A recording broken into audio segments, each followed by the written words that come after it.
انسان کے اندر دونوں سسٹم ہیں، فَأَلْهَمَهَا فُجُورَهَا وَتَقْوَاهَا، یہ دونوں نظام لے کے چلتا ہے۔ اسلام کو سیکھنا پڑتا ہے، اور اسلام کے لیے جو سب سے بڑا سرمایہ ہے، جیسے آپ بازار میں جاتے ہو، دکان کھولتے ہو، پھیری لگاتے ہو، تو اس کے لیے پیسہ چاہیے، ڈالر چاہیے۔ ڈالر کے بغیر آپ کاروبار نہیں کر سکتے۔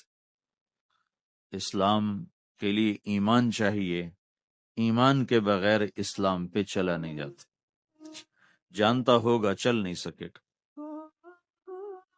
ایمان وہ طاقت ہے، وہ سرمایہ ہے، وہ کیپٹل ہے جس سے کوئی مرد عورت وہ دین پہ چل سکتا ہے۔ یہ زیادہ ہوگا تو زیادہ چلے گا، تھوڑا ہوگا تو تھوڑا چلے گا، نہیں ہوگا تو صفر ہو، زیرو ہوگا۔ تبلیغ کا جو یہ کام اللہ تعالیٰ نے ہمیں دیا ہے، یہ ایمان کو سیکھنے کی اور اس کو آگے پہنچانے اور پھیلانے کی محنت ہے۔ ایمان سیکھنے کے لیے فمن شاء اتخذ الی ربہ سبیلا، کوئی ایک طریقہ نہیں ہے، کئی طریقے ہیں۔ اللہ نے سبیل کے اوپر الف لام نہیں لگایا، الف لام ہٹا کر یہ بتایا ہے کہ اللہ تک پہنچنے کے راستے کئی ہیں، محنت کے۔ راستہ تو ایک ہے اسلام، اس پر آنے کی جو محنت ہے اس کے راستے مختلف ہیں۔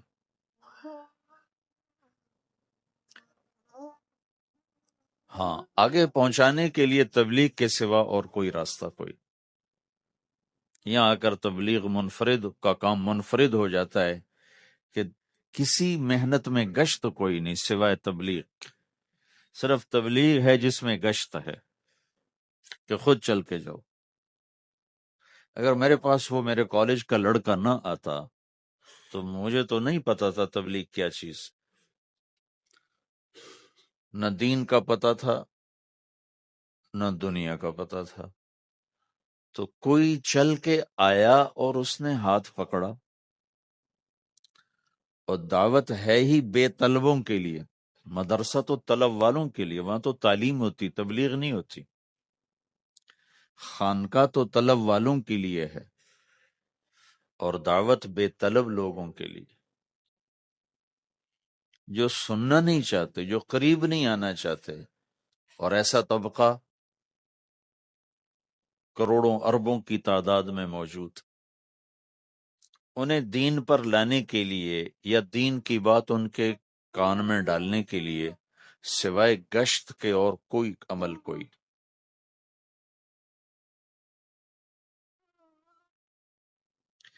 میں پشاور گیا تو جماعت میں انہوں نے کہا جی یہاں ایک وکیل صاحب ہیں، تبلیغ والوں کو بہت گالیاں دیتے ہیں، شکل دیکھتے ہی گالیاں دینا شروع کرتے ہیں۔ آپ کے علاقے کے؟ آپ کے علاقے کے؟ میں کہا اچھا ملاؤ۔ پشاور میں رہتا تھا، وکالت کرتا تھا، میرے علاقے کا میاں چنو ایک چھوٹا سا ٹاؤن ہے وہاں کا تھا، میں اس کے قریب تلمبا ایک چھوٹا سا ٹاؤن ہے، میں وہاں۔ تو جب ہم ان کے دروازے پر گئے اور نوک کیا تو دروازہ کھلتے ہی انہوں نے وہی کام شروع کر دیا، دیکھتے ہی۔ اور کہا میں نے تمہیں کتنی دفعہ کہا ہے، وہ جو مقامی، کہ تبلیغ والوں کو میرے دروازے پر مت لایا کرو۔ تو اب بتاؤ، میں اگر یہ تبلیغ کے رگڑے نہ لگے ہوتے تو میں تو دو تھپڑ اس کے منہ پہ مارتا، یا مفتی صاحب کی طرح فتویٰ سناتا تو اسلام سے خارج ہو گیا ہے، توبہ کر۔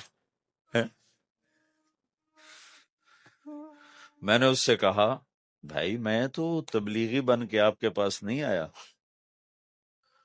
میں تو اس لیے آیا ہوں کہ مجھے پتہ چلا کہ آپ میاں چنو کے ہیں اور میں تو لمبے کا ہوں، تو میں تو اس لیے آپ کو ملنے آیا ہوں۔ تو ایسے ہوا، اچھا آپ تو لمبے کے ہو؟ میں نے کہا تو لمبے کا ہوں۔ کہو اچھا اچھا اچھا، بڑی مہربانی، فرمائیے۔ میں نے کہا فرمائیے ایسے تو نہیں ہوگا، گھر بٹھاؤ پھر فرمائیے ہوگا۔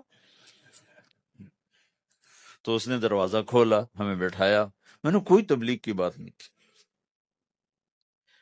چائے وائے پلائی۔ تو میرے والد صاحب اپنے علاقے کے مشہور آدمی تھے، تو جب میں نے اپنا تعارف کرایا تو وہ اور خوش ہو گیا، کہا تو آپ کے باپ کا الیکشن تو میں نے لڑا ہے، ان کے لیے ووٹ مانگنا۔ تو ایسا خوش ہو گیا، کھل گیا، چائے پلائی، بات چیت ہوتی رہی۔ تو اٹھتے ہوئے میں نے کہا فلاں مسجد میں ہماری جماعت آئی ہوئی، میں نے کہا چلو آپ کو بتا دوں۔ مغرب کے بیان میں وہ آیا ہوا تھا۔ پھر جتنے دن میں وہاں رہا وہ آتا رہا، میں واپس چلا گیا۔ بیچ میں کئی سال گزر گئے۔ لاہور کیولری گراؤنڈ ایک مشہور جگہ، وہاں میرا بیان تھا۔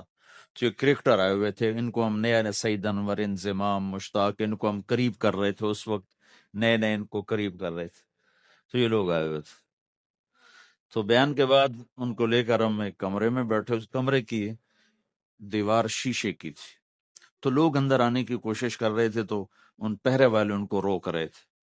تو اس میں سے ایک آدمی منہ اوپر کر کے میری طرف سے اشارہ کرے، تو میں نے دیکھا تو ایک آدمی کی بڑی داڑھی، اور وہ مجھے ایسے ایسے اشارہ کر رہا ہے۔ میں نے نہیں پہچانا۔ تھوڑی دیر کے بعد میں نے غور سے دیکھا تو وہ وہی وکیل صاحب پشاور والے۔ تو میں نے وہ ان کو اندر بلاؤ، اندر بلاؤ۔ وہ اندر آئے تو میں اٹھ کے ملا، کہنے لگے یہ دیکھو، یہ تمہارا ایک گشت، میرا وقت بھی لگ چکا ہے، بدنوں کا چلہ لگا ہے، یہ 3 چلے لگے ہیں۔ تو جو دیکھو نا، آپ میں سے کئی لوگ پھیری لگاتے ہیں، جس کو گجرا پھیری لگاتا ہوں، پھیری۔ میں پہلے سمجھا ہی نہیں، پھیری تو کہتے ہیں چھوٹے جہاز کو جو سمندر میں چلتا ہے، میں سمجھا یہ پھیری لگاتے ہیں، پھیری، اور وہ تو گجراتی میں پھیری کہتے ہیں پھیری کو۔ تو پہلے تو میں چکر کھاتا رہا کہ یہ کیا ہے پھیری، فیری تو چھوٹے جہاز کو کہتے ہیں، چھوٹا بحری جہاز۔ تو پھر بعد میں کسی نے کہا کہ یہ چل پھر کے سودا بھیجا، اچھا پھیری کو فیری کہہ، تم خدا کو خدا کر دیتے ہو، خدا کا شکر۔ ایک تو خدا لفظ ہی میں نے پہلے کہا تھا بولنے کا نہیں ہے، ایک اس کو خدا کو خدا کر دیتے ہو، خدا کی قسم۔ تو تم پھیری لگاتے لگاتے گاہک بنا لیتے ہو، نہیں بناتے ہو؟ پھیری لگاتے لگاتے تم اپنے گاہک بنا لیتے۔ یہی تبلیغ کا کام، کہ پھیری لگاؤ، لوگوں کے در کھٹ کھٹاؤ، کوئی لے گا کوئی نہیں لے گا۔ جو آپ لوگ پھیری لگاتے ہو تو سارے آپ سے سودا لیتے ہیں؟ نہیں لیتے، کوئی لیتا ہے کوئی نہیں لیتا۔ لیکن آپ جاتے رہتے ہو، جاتے رہتے ہو، جاتے رہتے ہو، جاتے رہتے ہو، آہستہ آہستہ آپ اپنا اتنا کام کر لیتے ہو کہ آپ کی روٹی چل جاتی ہے۔ تو سارے نبیوں نے پھیرا لگایا، کوئی نبی گھر نہیں بیٹھا کہ میرے پاس کوئی آئے گا تو اسے سکھاؤں گا۔ ہر نبی نے پھیرا لگایا۔ اور داؤد علیہ السلام نے ایک دفعہ یہ کیا، ایک بڑا عبادت خانہ بنایا اور اس کی دیواریں اونچی کر دی، اتنی اونچی کہ اندر کوئی جا نہ سکے، اور یہ طے کیا کہ ہفتے میں ایک دن میں کسی سے نہیں ملوں گا، صرف اللہ اللہ کروں گا، ہفتے میں ایک دن۔ تو وہ پہلا دن تھا، اندر سے تالا لگا دیا اور خود اندر بیٹھ گئے، اور پہلا دن ہے کہ میں آج کسی سے نہیں ملوں گا۔ تو میرے رب کو یہ بات پسند نہیں آئی کہ نبی کا کام کٹ کے بیٹھنا نہیں ہے، لوگوں میں جانا ہے۔ تو اللہ تعالیٰ نے انسانی شکل میں 2 فرشتے اندر اتار دیے۔ اذ تصور المحراب ففزع منهم قال لا تخف خصمان بغى بعضنا على بعض فاحكم بيننا۔ کہا جی حضرت ہمارا جھگڑا ہو گیا ہے، ہم آپ سے فیصلہ کروانے آئے۔ تو داؤد علیہ السلام ڈر گئے کہ دروازہ بند ہے، یہ آئے کہاں سے؟ دیوار اتنی اونچی ہے کہ اس کے اوپر سے چھلانگ لگا کے بھی اندر نہیں آ سکتے، تو یہ کون ہے، آئے کہاں سے؟ دروازے کو دیکھیں تالا لگا ہوا ہے، دیوار کو دیکھیں اتنی اونچی ہے، تو کون چھلانگ لگا کے اندر آئے گا؟ تو ڈر گئے۔ تو کہنے لگے جی آپ ڈرے نہیں، ہمارا جھگڑا ہو گیا۔ کہ کیا جھگڑا ہے؟ کیا جھگڑا ہے؟ کہ هذا اخی له 99 نعجة ولی نعجة واحدة فقال اکفلنیها وعزنی فی الخطاب. یہ میرا بھائی ہے، اس کے پاس 99 بکریاں ہیں، بھیڑیں، 99 بھیڑ ہے، اور میرے پاس ایک ہے. یہ مجھے کہتا ہے ایک بھی مجھے دے دے، میری 100 پوری ہو جائے. تو آپ بتاؤ یہ غلط کر رہا ہے کہ ٹھیک کر رہا ہے؟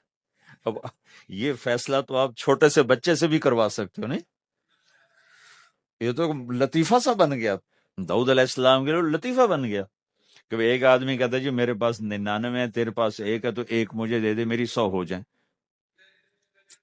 تو داؤد علیہ السلام سوچ میں پڑ گئے یہ چکر کیا ہے. تو ایک دم ان کو خیال آیا کہ ہو، جیسے میرے رب نے مجھے پیغام بھیجا ہے کہ داؤد تجھے بندوں کو دعوت دینے کے لیے بھیجا ہے، مسلح پر بیٹھنے کے لیے نہیں بھیجا. ہاں مسلح پر بیٹھنا ہے، اس کے لیے رات ہے.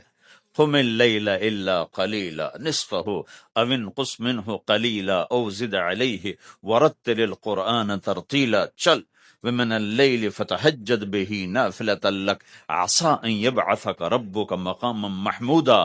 رات ہے، آ جاؤ. ان ناشئۃ اللیل ہی اشد وطئا واقوم قیلا. آجا آجا، رات بڑی مزے کی چیز ہے، تو اور میں تنہا. فَإِذَا فَرَغْتَ فَانصَبْ وَإِلَىٰ رَبِّكَ فَارْغَب. آ جاؤ. تتجافى جنوبهم عن المضاجع يدعون ربهم خوفا وطمعا ومما رزقناهم ينفقون. رات تیری میری، دن میرے بندوں کے لیے. نہیں بیٹھ سکتا، تسبیح پکڑ کے نہیں بیٹھ سکتے ہو.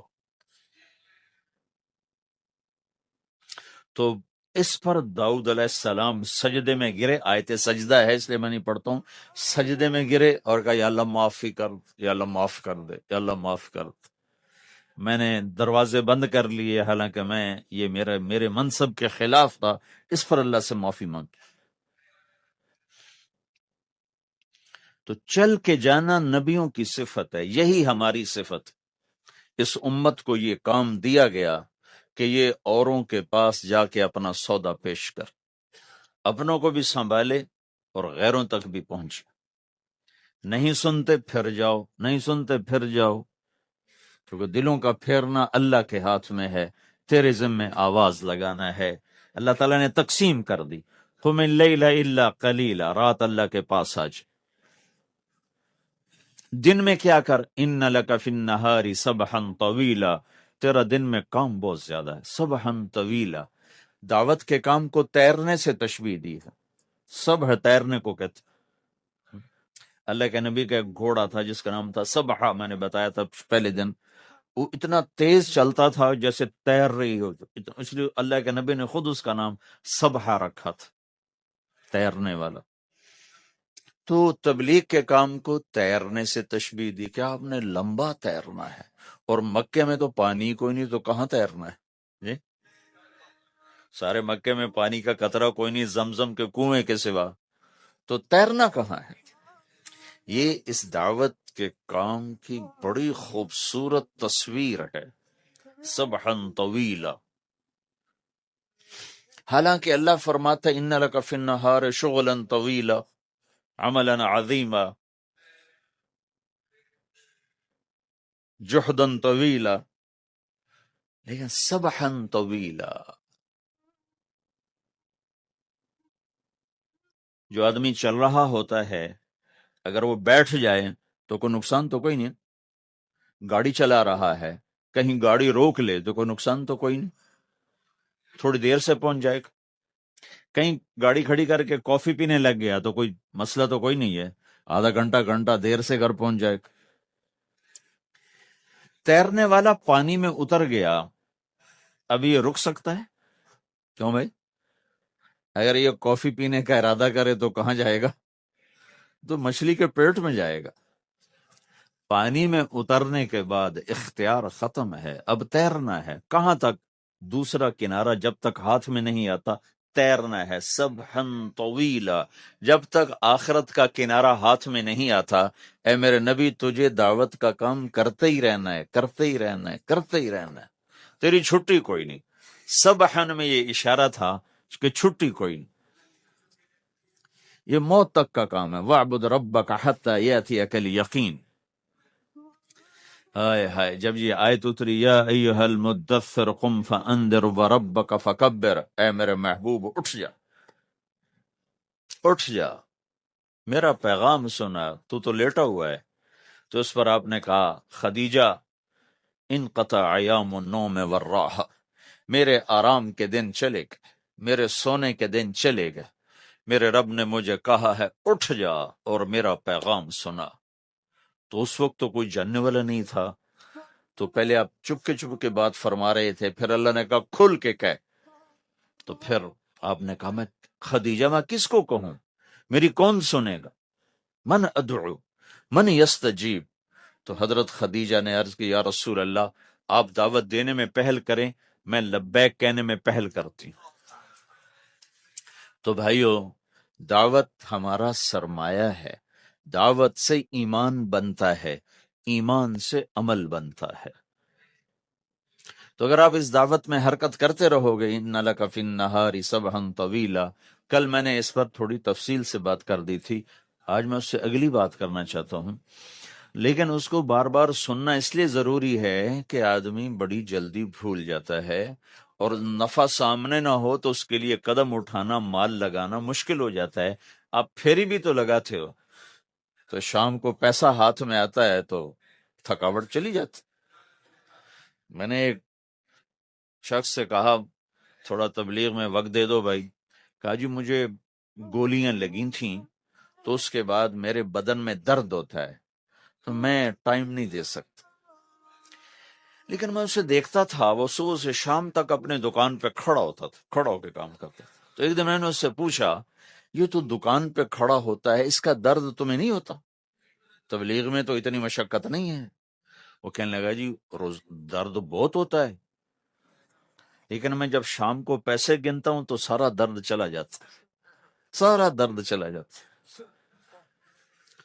تو اب آپ تبلیغ میں 3 دن کے لیے گئے تو کچھ لگا کے آتے ہو، ہاتھ میں تو کچھ بھی نہیں ہوتا، اور چلے کے لیے جاؤ تو کچھ لگتا ہے، ہاتھ میں تو کچھ بھی نہیں آتا، 4 مہینے کے لیے جاؤ تو کچھ لگتا ہے، ہاتھ میں تو کچھ بھی نہیں آتا۔ تو وہ جذبہ پیدا نہیں ہوتا لگانے کا، تھکنے کا، تھکانے کا، جیسے دنیا میں پیدا ہوتا ہے کہ اس کی واپسی نظر آ رہی ہوتی۔ تو اس لیے بار بار ضرورت ہے اس کو سننے اور سنانے کی کہ اللہ نے اس امت کو یہ منصب دیا ہے، کنتم خیر امت اخرجت للناس، تم سب سے بہترین امت ہو، تمہیں نکالا گیا ہے۔ کیا کرتے ہو؟ تأمرون بالمعروف وتنہون عن المنکر وتؤمنون باللہ، بھلائی کی بات کرتے ہو، برائی سے روکتے ہو، صلہ مجھ سے لیتے ہو، تؤمنون باللہ، صلہ مجھ سے لیتے ہو، اللہ پہ ایمان لاتے ہو۔ کل بھی میں نے کہا تھا کہ ہر مسلمان کے ذمے دعوت ہے، عمل کرے یا نہ کرے۔ آج پھر اس کو دوہرا رہا ہوں کہ عمل کرے یا نہ کرے، اوروں کو دعوت دینا ہر مسلمان کے ذمے ہے۔ اللہ تعالیٰ نے بنو اسرائیل کے بارے میں کہا میری تم پہ لعنت ہے، لعن الذین کفروا من بنی اسرائیل علی لسان داود و عیسیٰ ابن مریم، اے داود، اے عیسیٰ، ان پر لعنت بھیجو۔ کتنا سخت اللہ کا فرمان ہے۔ اچھا کیوں، کس لیے؟ اللہ نے دو جرم بتائے، ذَلِكَ بِمَا عَصَوْا وَكَانُوا يَعْتَدُونَ، یہ بہت نافرمان ہو چکے ہیں، بہت نافرمان ہو چکے ہیں۔ ایک، اس کی وجہ سے ان پر اللہ کی لعنت۔ دوسرا کیا ہے؟ کانوا لا یتناہون عن منکر فعلوہ، جو گناہ خود کر رہے ہوتے ہیں اس سے اوروں کو نہیں روکتے۔ کانوا لا یتناہون، نہیں روکتے تھے، عن منکرن، اس گناہ سے، فعلوہ، جسے وہ خود کر رہے ہوتے تھے۔ تو اس سے پتہ چلا کہ اگر کوئی نافرمانی بھی کر رہا ہے تو کسی کو اگر دیکھتا ہے نافرمانی کرتے تو اسے سمجھانا اس کے ذمے ہے۔ یعنی اللہ تعالیٰ نے اللہ یوں کہہ رہا ہے کہ کم وقت خود تو برائی کر رہا تھا تو کسی کو روکتا تو صحیح، دونوں ہی کام نہیں کیے، نہ خود چھوڑا نہ کسی اور کو روکا۔ تو بھائیو، حرکت کرتے رہنا، اس حرکت میں بڑی طاقت ہے۔ ساری کائنات حرکت میں، اگر رک جائے تو بھائی زمین حرکت کر رہی ہے، سورج حرکت کر رہا ہے، چاند ستارے ہر شے حرکت میں۔ تمہاری زمین 66,000 کلومیٹر فی گھنٹہ کی رفتار سے روزانہ بھاگی جا رہی۔ کہیں پتہ چلا کہ پاناما میں دونوں سمندروں کے 66,000 کلومیٹر فی گھنٹہ کی رفتار سے دوڑا جا رہا ہے۔ تمہارا سورج 6 لاکھ میل 9 لاکھ کلومیٹر فی گھنٹہ کی رفتار سے دوڑتا جا رہا ہے۔ حرکت کے ساتھ زندگی ہے، حرکت ختم ہوگی زندگی ختم ہو جائے۔ اب لوگوں نے حرکت کی، اپنے ملکوں کو چھوڑ کر آئے، اللہ نے آپ کو روزگار دے دیا، باعزت روزگار دے دیا۔ تو بھائیو، اللہ کے دین کے لیے حرکت کرتے رہنا، عمل بھی آ جائے گا انشاءاللہ، ایک دن دیکھو گے زندگی بدلے گی۔ ہمارے بزرگ تھے، ساتھی فوت ہو گئے، تو ان کا بیٹا پی آئی اے میں کیپٹن تھا، جہاز اڑاتا تھا۔ تو انہوں نے کہا بیٹا نماز پڑھ لیا کر، کہا ابا فرصت نہیں ملتی، بہت کام ہوتے۔ کہا اچھا چلو نماز کے وقت ایک آدمی کو دعوت دے دیا کر، 5 نمازیں ہیں، 5 دفعہ دعوت دے دیا کر۔ وہ کہنے لگا میں دعوت دوں؟ خود تو میں پڑھتا نہیں، دوسرے کو کیسے دعوت دوں؟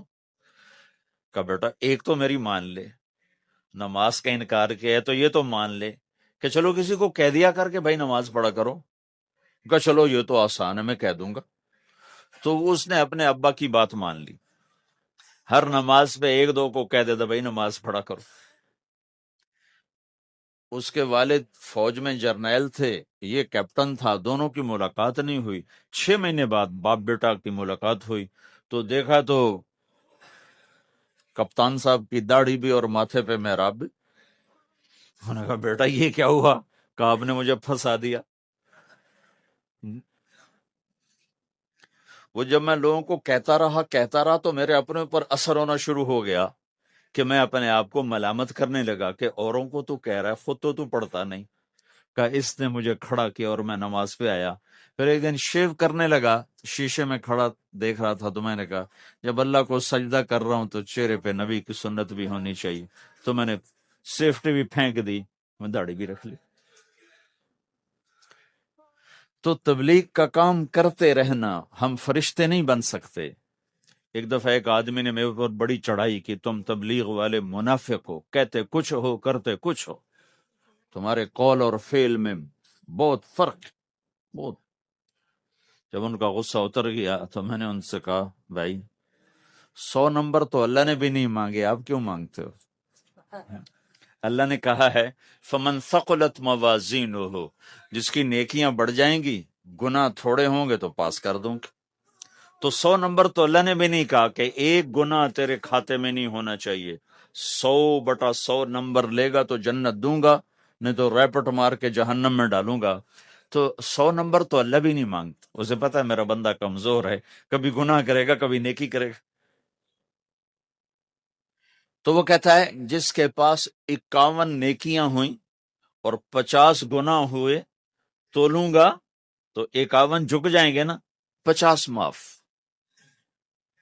مثال دے رہا ہوں میں، ہمارے علاقے میں ایک زمیندار تھے، وہ ذکر بھی بہت کرتے تھے، گالیاں بھی بہت دیتے، ادھر سبحان اللہ تیرے فلانے، الحمدللہ کے ساتھ ایک پھکڑ تولتے تھے، ساری زندگی وہ ایسا ہی کرتے رہے۔ جب وہ فوت ہو گئے تو کسی نے ان کو دیکھا، تو انہوں نے پوچھا کہ میاں صاحب آپ کے ساتھ کیا ہوا؟ آپ تو گالیاں بہت دیتے تھے۔ خود ہی انہیں پوچھ رہا ہے آپ تو گالیاں بہت دیتے تھے، تو آپ کے ساتھ کیا ہوا؟ کہ اللہ تعالیٰ نے میرے ذکر اور میری گالیوں کو تولا، تو میرا ذکر بڑھ گیا تو میری بخشش ہو گئی۔ اللہ نے بھی کاؤنٹنگ رکھی ہے، پرفیکشن مانگی ہی نہیں۔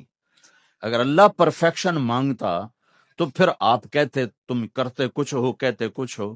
اگر میں کہتا صحیح ہوں تو ایک نیکی تو کر رہا ہوں، اور کرتا نہیں ہوں تو ایک گناہ کر رہا ہوں۔ کیا پتا میرا رب میرے کہنے کے طفیل میرے نہ کرنے کو معاف کر دے۔ بس ایک صورت میں ہے کام خطرناک کہ اگر میں اس کہنے سننے کو اپنی دنیا بنانے کا ذریعہ بنا لوں پھر خطرناک ہے. تأمرون الناس بالبر وتنسون انفسکم وانتم تتلون الکتاب، وہ یہ آیت. لیکن اگر میرے اندر اخلاص ہے تو پھر میں انسان ہوں، کبھی اچھا کروں گا کبھی برا کروں، لیکن میرے ذمہ صدا لگانا ہے. تو بھائیو اس تبلیغ کے کام کو کرتے رہیں. اس سے ایمان بنتا ہے، ایمان سے دین وجود میں آتا ہے. دین کے دو حصے ہیں، ایک عبادات ہے جس میں نماز سب سے اہم ہے. پھیری پہ ہو گھر پہ ہو نماز نہ چھوڑو. رمضان کے روزے ہیں، اللہ پھر رزق زیادہ دے دے، حج کرو، زکوٰۃ دو. لیکن عبادات بڑی محدود ہیں اور اس میں کثرت اللہ نے مطالبہ بھی نہیں کیا، بلکہ اللہ تعالیٰ نے اس میں اعتدال ہی کو پسند فرمایا ہے. اللہ تعالیٰ نے ہمارے نبی لمبی لمبی نمازیں پڑھتے تھے تو اللہ تعالیٰ نے روک دیا کہ ما انزلنا علیک القرآن لتشقی، میرے نبی میں نے تمہیں قرآن اس لیے نہیں دیا کہ تو لمبی لمبی نمازیں پڑھ کے تھکتا رہے. درمیان نہ چل. اللہ کے نبی نے تبلیغ میں زیادہ زور دکھایا تو اللہ نے اس پر بھی کہا فلا تذهب نفسك عليهم حسرات، اتنا غم نہ کیا کر کے تو خود ہی ہلاک ہو جائے. مت نہیں، ایسا نہ کر. تو عبادات محدود ہیں اور اس میں اعتدال مطلوب ہے. سارا دن مصلی پہ بیٹھنا یہ اللہ نہیں دیکھنا چاہتا. اللہ یہ دیکھنا چاہتا ہے کہ تو باہر جا تاکہ میں دیکھوں کہ اب تو کیا کرتا ہے.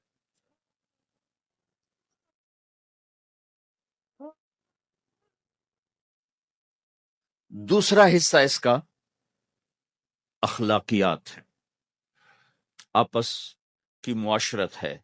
دین جو اثر انداز ہوتا ہے وہ معاشرت سے اثر انداز ہوتا ہے، عبادت سے نہیں. عبادات سے نہیں. عبادت تو مسجد کے اندر ہے یا مصلی پر گھر کے اندر ہے، روزہ اندر کی چیز ہے، حج بیت اللہ میں ہے، زکوٰۃ مسلمان کو دی جاتی ہے.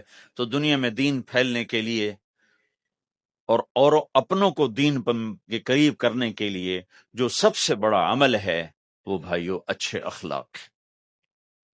یہ دوسرا حصہ میں آج بیان کرنا چاہتا ہوں. اللہ کے نبی نے فرمایا ایو اور الاسلام اوثق، مجھے بتاؤ اسلام کا سب سے مضبوط عمل کیا ہے؟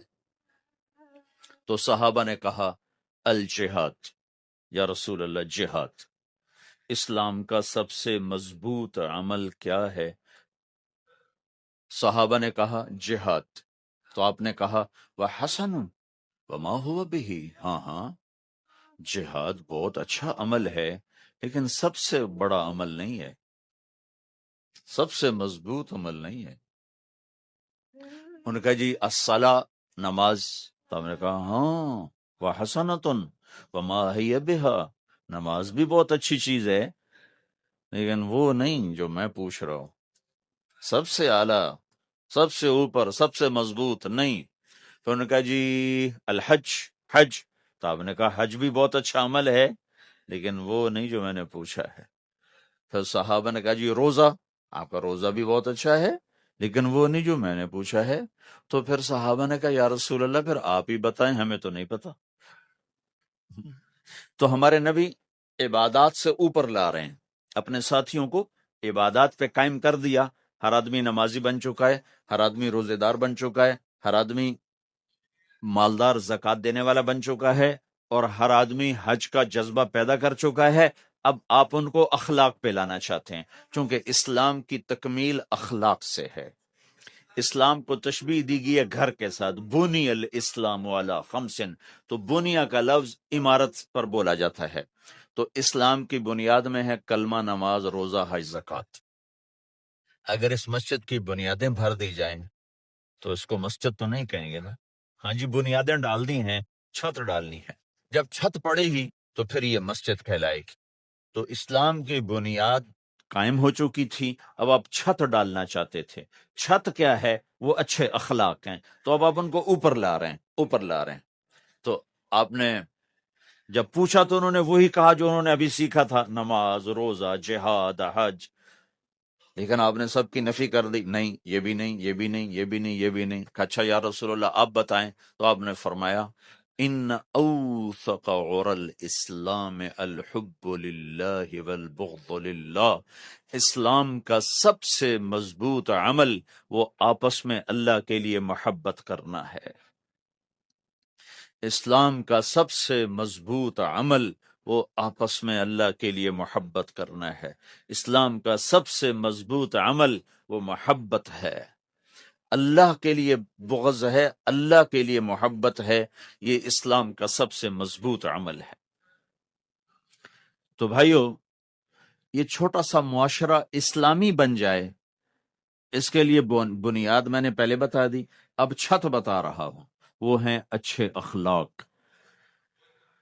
اللہ تعالیٰ نے جب ہمارے نبی نے نماز لمبی پڑھی تو اللہ نے کہا درمیانی پڑھو، میں نے ابھی بتایا۔ تبلیغ میں دکھ زیادہ جھیلا تو اللہ نے کہا درمیانہ چلو۔ لیکن جب اللہ کے نبی نے اخلاق بلند کیے، اخلاق، تو اس پر بھی اللہ تعالیٰ فرماتا میرے نبی ذرا اتنا نرم نہ ہو، تھوڑا سا سختی دکھا، آنکھیں دکھا، تھوڑا شوں شاں کر۔ ہیں تو میرے رب نے کیا کہا؟ واہ، میرے رب نے آپ کے اخلاق کی جیسی تعریف کی ہے، آپ کے کسی عمل کی ایسی تعریف نہیں کی۔ نماز کو کہا معتدل، اعتدال، دعوت کو کہا اعتدال، اور اخلاق کو کیا کہا؟ انک لعلی خلق عظیم، اور اس کو طاقت پہنچائی قسم اٹھا کے، نون، پھر قسم اٹھائی قلم کی جو علم کا ذریعہ ہے، والقلم وما یسطرون، مجھے قسم ہے قلم اور اس کی تحریر کی، ما انت بنعمت ربک بمجنون وان لک لاجرا غیر ممنون۔ ان دو آیتوں کو چھوڑ کر اگلی جو آیت آ رہی، وانک لعلی خلق عظیم، اے میرے محبوب میں قسم اٹھاتا ہوں قلم اور اس کی تحریر کی، تیرے اخلاق بڑے عالی شان ہیں۔ یہ نہیں کہا تیرے اخلاق بڑے عالی ہیں، انک لعلی، علا، علا کا یہاں بہت عظیم الشان کردار ہے۔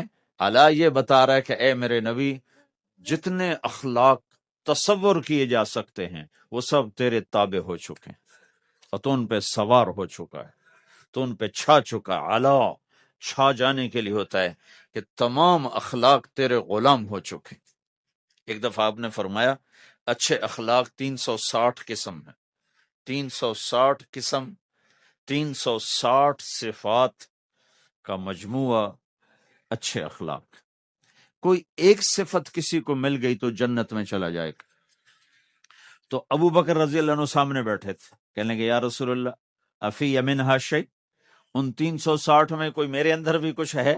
تو آپ نے کہا تیرے اندر سارے کا سارا، کوئی کمی کوئی نہیں، پورے۔ یہ آپ نے اور کسی کو نہیں کہا، صرف آپ نے یہ ابو بکر سے فرمایا کہ ابو بکر تیرے اندر پورے اخلاق 360۔ تو بھائیو، آپس کی محبت اور اچھے اخلاق یہ اسلام کا سب سے چوٹی کا سبق، سب سے اعلیٰ درجے کا سبق۔ اب ایک حدیث میں جو حدیث جبریل کہلاتی ہے، وہ انسانی شکل میں آ کر پوچھتے ہیں یا رسول اللہ اسلام کیا ہے؟ تو آپ کہتے ہیں کلمہ، نماز، روزہ، حج، زکوٰۃ، یہ اسلام ہے۔ یہی سوال اب آخری حج کا موقع آ چکا ہے، اب اسلام 9 سال آگے، 10 سال آگے جا چکا ہے اور اس کی شکل مکمل ہو چکی ہے۔ تو عمر بن عبسہ رضی اللہ تعالیٰ عنہ یہ آخری حج کے موقع پر آپ سے ملتے ہیں اور آ کر یہ آپ سے پوچھتے ہیں یا رسول اللہ مل اسلام؟ سوال ایک ہے، مل اسلام؟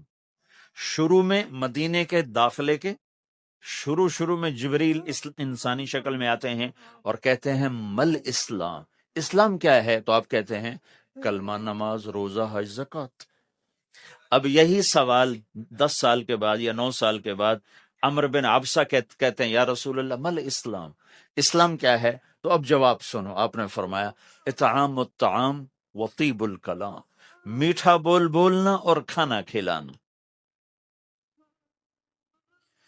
کسی سے میٹھا بول بولنا کتنا عظیم ہے میرے نبی کی میرے اللہ کی بارگاہ میں کہ آپ نے فرمایا ابتسامک فی وجہ اخیک صدقہ، تو اگر کسی مسلمان کو ہنس کے مل لے تو یہ بھی تیرے لیے صدقے کا ثواب، صدقہ لکھا جائے گا۔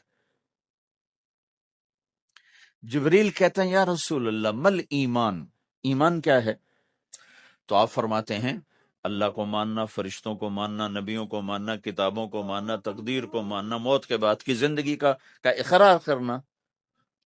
ان تؤمن باللہ وملائکتہ وکتبہ ورسلہ وبالبعث بعد الموت، یہ ہے ابتدائی جواب۔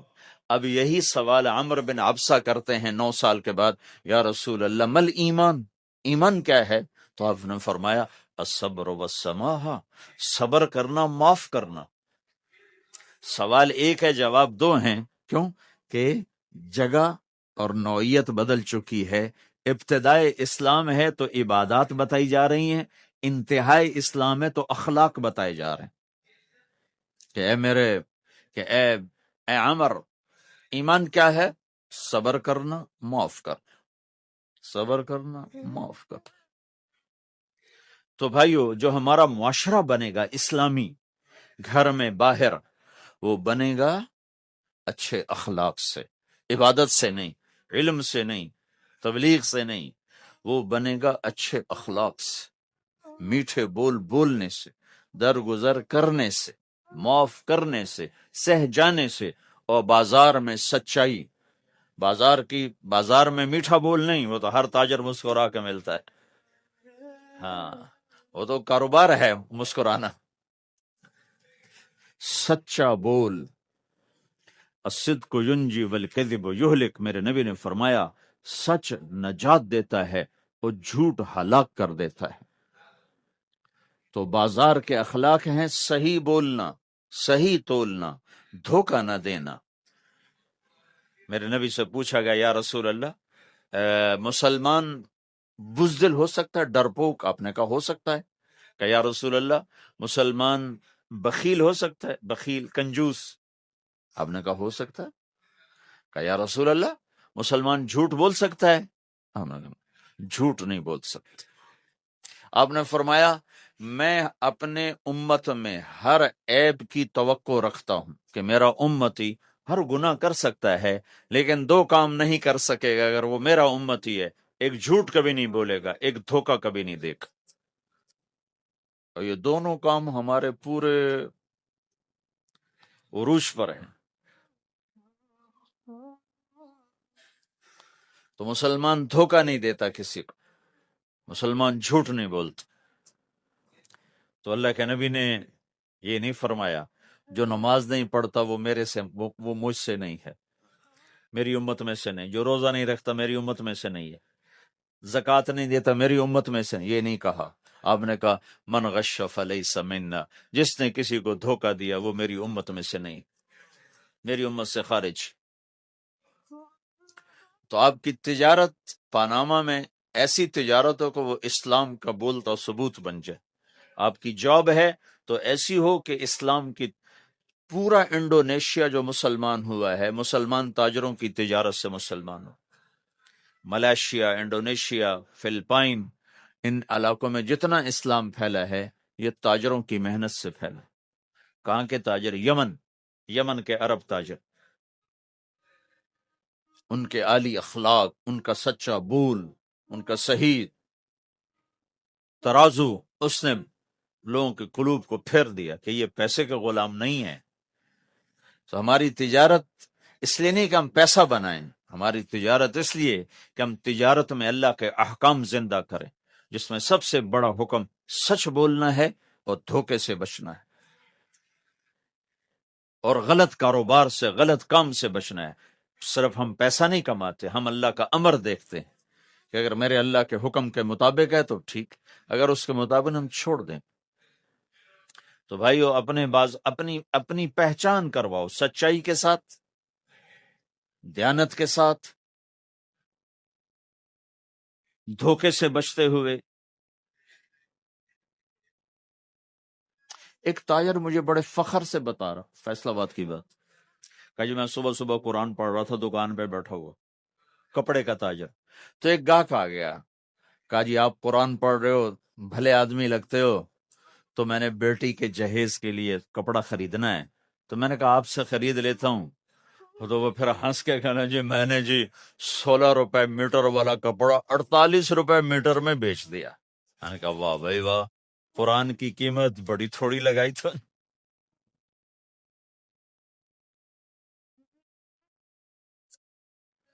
ہائے ہائے ہائے ہائے، اس کو شرم بھی نہیں آ رہی اس بات پر، احساس ہی کوئی نہیں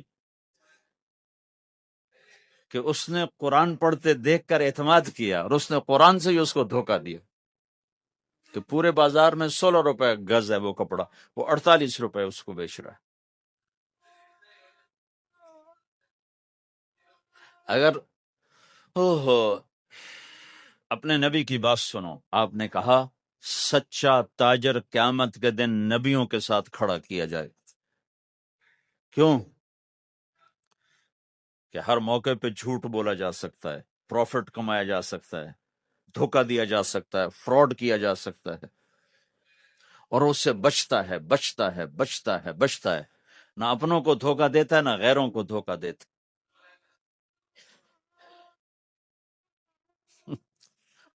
جب انگریز کا دور تھا تو وہ ایک دلی میں ایک جیب کترا تھا، جیب کترا، جیب کاٹنے والا، تو وہ یہ سکھایا کرتا تھا لڑکوں کو، پھر ان کو بھیجتا تھا، تو اس کا ایک چیلا شام کو صرف 2 روپے لے کر آیا، 2 روپے لے کر، تو اس نے کہا بے وقوف، آج سارا دن کی کمائی 2 روپے کا؟ استاد آج بہت بڑا مال مارا تھا، لیکن میں نے دیکھا تو وہ ایک گورا تھا، انگریز تھا، تو مجھے خیال آیا اگر قیامت کا دن عیسیٰ علیہ السلام نے میرے نبی کو گلہ دے دیا کہ تیرے امتی نے میرے امتی کی جیب کاٹی تھی، تو میں اپنے نبی کو کیا جواب دوں گا؟ تو میں نے جا کر اس کو واپس کر دیا، ابھی اپنے کے کھسکا کے لایا ہوں 2 روپے۔ تو پچھلے زمانے کے تو چور بھی ایسے خوددار ہوتے تھے، اب تو نمازی ایسے غیرت کہاں پھینک کے آ گئے ہیں، ماتھے پہ محراب ہوتا ہے اور دھوکے میں سب سے اول ہوتے۔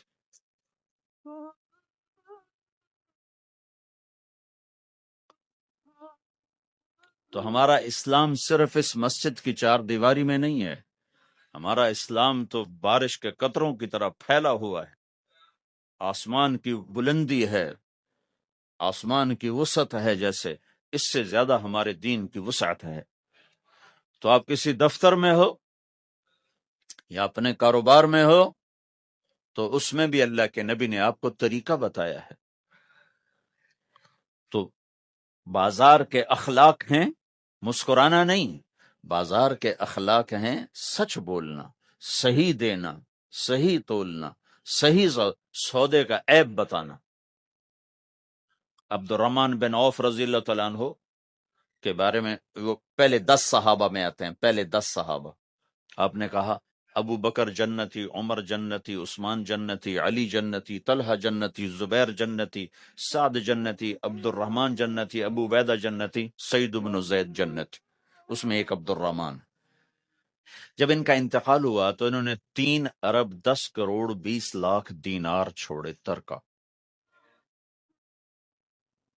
ہمیں تو بڑا بیوقوف بنایا گیا ہے، کاغذ کو کرنسی بنا کے دے دیا، کاغذ، کرنسی تو سونا ہوتا ہے جی، کرنسی تو سونے اور چاندی کو کہتے ہیں، کاغذ کے ٹکڑے کو تو کرنسی نہیں کہتے۔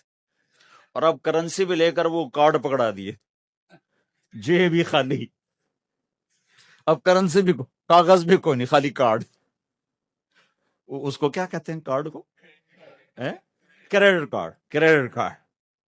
وہ ساری دنیا کو بیوقوف بنائے ہوئے، یا تو کاغذ پکڑائے ہوئے ہیں یا کارڈ کاغذ بھی اب واپس لے لیا، اب کارڈ پکڑا دیا۔ اور عبد الرحمن بن عوف نے جو پیسے چھوڑے وہ کاغذ نہیں تھے، کاغذ کی کیا حیثیت، پاکستان میں روز چھپ رہے ہیں، کاغذ کی کیا حیثیت؟ 3 ارب 10 کروڑ 20 لاکھ دینار سونے کے، اور ایک سکہ دینار اس وقت 4.5 ماشے کا ہوتا تھا۔ اب اس کو ملٹیپلائی کرو اور پورا پاناما خرید لیں وہ اس پیسوں سے. اور وہ ٹاپ لسٹ کے 10 صحابہ میں سے ایک. وہ فرماتے تھے میری تجارت کا یہ اصول رہا کہ میں نے کبھی ادھار نہیں خریدا، نہ کبھی ادھار بیچا، نہ کبھی ادھار خریدا. جو خریدے بھی ادھار اور بیچے بھی ادھار، اسے نیند کہاں آئے گی؟ دینے والے دیتے نہیں، لینے والے سر پہ کھڑے ہوتے. انہیں نہ بیوی اچھی لگتی نہ بچے اچھے لگتے، وہ گھر میں بیٹھ کے بھی گھر میں نہیں ہوتے. تو آپ نے فرمایا نہ میں نے کبھی ادھار خریدا نہ کبھی ادھار بیچا، نقد خریدا نقد بیچا. دوسرا میرا اصول یہ رہا کہ میں نے کبھی سٹاک نہیں کیا، جب مجھے پروفٹ ملا میں نے فوراً بیچ دیا. انتظار نہیں کیا ایک ہفتے بعد بیچوں گا ریٹ بڑھ جائے گا. جس دن مجھے پروفٹ ملا، ایک پیسہ بھی ملا تو میں نے فوراً بیچ دیا. تیسرا اصول یہ تھا کہ میرے سودے میں کوئی کمی یا عیب ہوتا تو میں اسے چھپاتا نہیں تھا، ظاہر کرتا تھا اس میں یہ کمی ہے، بھائی لینا تو لے لو، نہیں لینا تو چھوڑو. ہماری تو تجارت بھی جنت کا راستہ ہے. مدینے کے لوگ ذمہ دارا کرتے تھے، مکہ کے لوگ تجارت کرتے تھے. ان کی زراعت اور تجارت دین کے پھیلنے کا ذریعہ بن گئے. عبد الرحمن بن عوف رضی اللہ عنہ کا مال اللہ کے دین کے کام آیا. عثمان رضی اللہ عنہ کا مال اللہ کے دین کے کام آیا.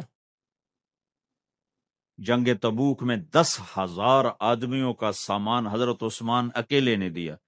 30,000 کا لشکر تھا تو 1/3 10,000 کا سارا سامان عثمان رضی اللہ عنہ نے اپنے گھر سے دیا. اور وہ پیسے دینار لا کے پیش کیے نا تو اللہ کے نبی وہ دینار لے کر یوں کر رہے تھے، ایسے ایسے، اور کر رہے تھے ما علی عثمان اللہ یعمل بعد عثمان، آج کے بعد تو کچھ نہ کر، جنت واجب ہو گئی تیرے.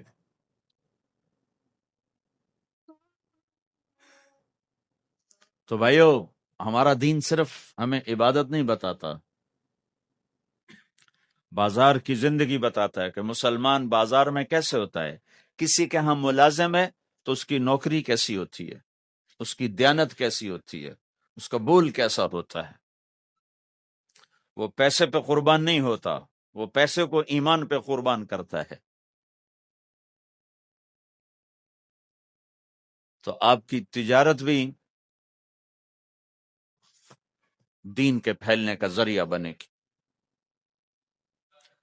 آہا، صرف نماز سے گناہ معاف نہیں ہوتے. مسلم شریف کی روایت ہے من امسا کالن بعمل یدہ امسا مغفورا لہ، جو صبح سے شام تک روزی کماتے کماتے حلال حلال حلال حلال، جھوٹ والی نہیں، کھوٹ والی نہیں، خیانت والی نہیں، حرام چیز نہیں. حرام چیز کا بیچنا بھی حرام ہے، خریدنا بھی حرام ہے، اس کا پروفٹ بھی حرام ہے. جس گھر میں حرام پیسہ جائے گا وہاں سکھ کبھی نہیں آئے گا. چیزیں آ جائیں گی، چین نکل جائے گا. 1960 کی دہائی میں ایک پاکستان کا افسر تھا، اس نے 1960 میں لوگوں کے پاس 100 روپے مشکل سے ہوتے تھے، اس نے اس زمانے میں کروڑوں روپے جمع کیے رشوت سے. بہت بڑی پوسٹ پر تھے. جب وہ مر گیا، ایک دن اس کا بیٹا کہہ رہا تھا کاش ہمارا باپ ہمارے لیے حرام کٹھا نہ کرتا تو کوئی خوشی کا دن ہم بھی دیکھ لیتے. جن کے لیے جمع کیا تھا کہ میرے بچے اب مزے سے، میں نے خود اپنے کانوں سے اس کو یہ کہتے ہوئے سنا کئی دفعہ، میں آج مر جاؤں میری بچی کو کسی کی پرواہ نہیں کہ میں نے اتنا پیسہ بنا دیا ہے. تو اسی کا بچہ یہ کہہ رہا تھا کاش ہمارا باپ ہمارے لیے حرام کٹھا نہ کرتا تو ہم بھی کوئی خوشی کا دن دیکھ لیتے.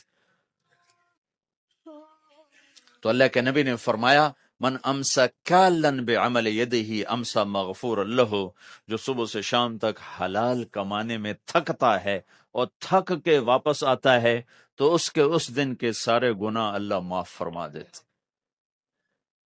تو ہمارا بازار بھی دین ہے بھائی، پھر ہمارا گھر بھی دین ہے، گھر کی زندگی دین ہے۔ میرے نبی نے گھر کی زندگی سمجھائی۔ آپ اپنے گھر میں جھاڑو دے رہے ہیں، قاب قوسین کا ٹائٹل لے کر، مقام محمود کا ٹائٹل لے کر، ختم نبوت کا تاج سر پہ سجا کر، نبیوں کی سرداری کا صحرا باندھ کر آپ گھر میں جھاڑو دے رہے ہیں، اپنے کپڑے خود، تو یہ بھی تیرے لیے صدقہ ہے۔ سب سے بہترین صدقہ وہ ہے جو تم اپنے بچوں پر خرچ کر۔ پھر دنیا دکھوں کا گھر ہے، تو میں قربان جاؤں اپنے نبی پر، آگے آنے والے سارے زمانوں کو دیکھ کر بیان فرما گئے، بتا گئے۔ اور نے فرمایا مجھے بتاؤ جہاد میں خرچ کرنے سے بھی بہتر خرچ کون سا ہے؟ جہاد میں خرچ کرنا تو سب سے بہتر شمار ہوتا ہے۔ آپ نے کہا مجھے بتاؤ جہاد میں خرچ کرنے سے بھی بہتر کون سا خرچ ہے؟ تو صحابہ نے کہا جی ہم تو نہیں جانتے، ہم تو اسی کو سب سے بہتر جانتے ہیں۔ ہم نے کہا نہیں، اولاد کا ماں باپ پہ خرچ کرنا جہاد میں خرچ کرنے سے بھی بہتر ہے۔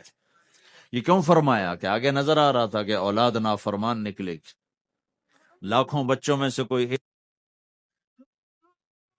اگر اللہ چاہے تو اس کے یہ کہنے پر وہ پلاٹ مسجد کے نام ہو گیا، واپس نہیں لے سکتا۔ ٹھیک ہے، کیوں کہ اگر اللہ چاہے، اگر اللہ چاہے، اور اللہ تو چاہتا ہے کہ تم اس کے نام پر دو، من ذا الذی یقرض اللہ قرضا حسنا۔ ٹھیک ہو گیا، یہ بات سمجھ میں آ گئی؟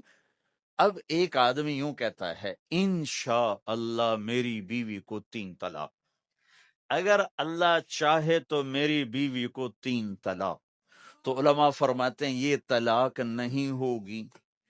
کیوں نہیں ہوگی؟ اس لیے کہ اس نے کہا ہے اگر اللہ چاہے تو میری بیوی کو 3 طلاق، اور اللہ چاہتا ہی نہیں کوئی اپنی بیوی کو طلاق دے، لہذا یہ طلاق نہیں ہوگا۔ ہزاروں دفعہ کہہ دے انشاءاللہ ساتھ لگا ہوا ہو، نہیں ہوگی، کیونکہ اللہ چاہتا ہی نہیں تم طلاق دو، اللہ گھر آباد